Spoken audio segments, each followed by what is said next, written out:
आप में से बहुत लोगों ने ये सपना देखा होगा कि आप बड़े होकर एक सुपर कार लेंगे और अपने माता पिता का नाम और सम्मान ऊंचा करेंगे। लेकिन जिन लोगों ने ये सपना 10 साल पहले देखा था वो आज की डेट में स्विफ्ट और क्रेटा जैसे गाड़ियों से ही खुश हैं। बात ये नहीं है कि वो सुपर कार्स नहीं खरीद सकते, बल्कि बात तो ये है कि उन्हें सुपर कार्स के डीमेरिट्स के बारे में पता चल गया है, जो कि आपको स्विफ्ट, क्रेटा और पंच जैसे गाड़ियों में देखने को नहीं मिलेगा। तो वो कौन सी डीमेरिट्स हैं जिनके बारे में आपको नहीं पता है? तो उससे जानने से पहले हमें ये जानना होगा कि आखिर सुपर कार्स नॉर्मल कार्स से इतने अलग क्यों हैं। आप खुद से सोचो कि जब भी आप सुपर कार्स के बारे में सोचते हैं तो सबसे पहले स्पीड के बारे में ख्याल क्यों आता है? शायद इसलिए कि वो सुपर कार्स रेसिंग के लिए बने होते हैं। लेकिन क्या सच में सुपर कार्स बनाने वाले कंपनीज इन कार्स को सिर्फ रेसिंग के लिए ही बनाते हैं?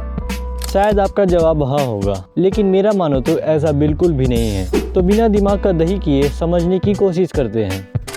नॉर्मली सुपर कार्स को high performance, advanced features, luxury status और भी कई उद्देश्यों को ध्यान में रखकर बनाया जाता है। और साथ में इन कार्स का मैन्युफैक्चरिंग प्रोसेस नॉर्मल कार्स की तुलना में काफ़ी ज़्यादा क्रिटिकल होता है, क्योंकि सुपर कार्स को मैन्युफैक्चर करने के लिए high materials, extreme powerful engine और एडवांस्ड एरोडायनेमिक चेसिस को इस्तेमाल में लिया जाता है, जिसकी वजह से इन सुपर कार्स का प्राइस और भी ज़्यादा एक्सपेंसिव हो जाता है।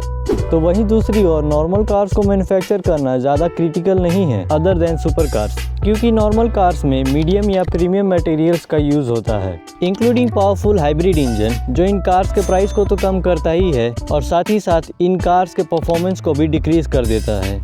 रजनीकांत ज़्यादातर इनोवा में ट्रैवल करते हैं, नाना पाटेकर ज़्यादातर जीप में ट्रैवल करते हैं, पंकज त्रिपाठी ज़्यादातर स्कॉर्पियो में ट्रैवल करते हैं।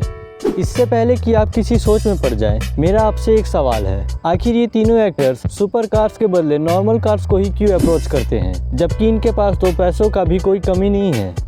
अब मैं आपको इसका ऐसा कारण बताने वाला हूँ जिसके बारे में शायद ही आपको कोई बताएगा। आज आप भारत में जितने में एक लैम्बोर्गिनी उरुस खरीदेंगे, जर्मनी में आप उतने में ही 2 उरुस खरीद लेंगे। यानी आपको भारत में एक उरुस खरीदने के लिए 2 करोड़ 30 लाख रुपए एक्स्ट्रा पे करना पड़ेगा, जितने में तो आप मुंबई में एक बढ़िया सा फ्लैट खरीद लेंगे। दुबई में आपने बहुत सारे अबेंडेंट सुपर कार्स को देखा होगा, लेकिन आखिर लोग इतने महंगे कार्स को ऐसे ही क्यों छोड़कर चले जाते हैं?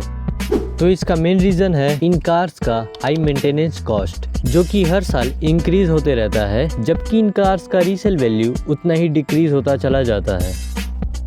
Third and most important reason, आज की डेट में आप कोई भी सुपर कार खरीद लो, 10 साल बाद उस सुपर कार का कंडीशन इतना ज़्यादा ख़राब हो चुका होगा कि आपको उसे मजबूरन बेचना ही पड़ेगा, इससे पहले कि बहुत देर हो जाए। अब ऐसा इसलिए क्योंकि एज यूजुअल इन कार्स में हाई परफॉर्मेंस इंजन्स का यूज़ होता है, जिसमें बहुत सारे छोटे पार्ट्स का यूज़ होता है, इंक्लूडिंग मोर इलेक्ट्रिकल सर्किट्स, जिसकी वजह से इन कार्स का इंजन छोटे मोटे एक्सीडेंट्स में ही जवाब दे देता है। और वही नॉर्मल कार्स में नॉर्मल इंजन होने के कारण ये बड़े से बड़े एक्सीडेंट में भी अपना कमाल दिखा देते हैं। जैसे आप 20 साल पुराने टाटा इंडिगो को ही देख लो, जो इतना ज़्यादा रिलायबल है कि एक बार में ही स्टार्ट हो जाता है। और वहीं दूसरी ओर आप बुगाटी वेरोन को ही देख लो, जो कि वर्ल्ड वाइड पॉपुलर कार है, लेकिन इस कार में कितना ज़्यादा खर्चा है वो सिर्फ इस कार का ओनर ही जानता है। तो अगर आपको अगली बार सुपर कार दिखता है तो अफसोस मत करना, क्योंकि 7 से 9 साल बाद आपको वही कार अबेंडन कंडीशन में देखने को मिल जाएगा। सब्सक्राइब करो मेरे चैनल के साथ अपडेटेड रहने के लिए। और अगर आप बेस्ट इलेक्ट्रिक एसयूवी के तलाश में हैं तो ये वीडियो आपके लिए ही है।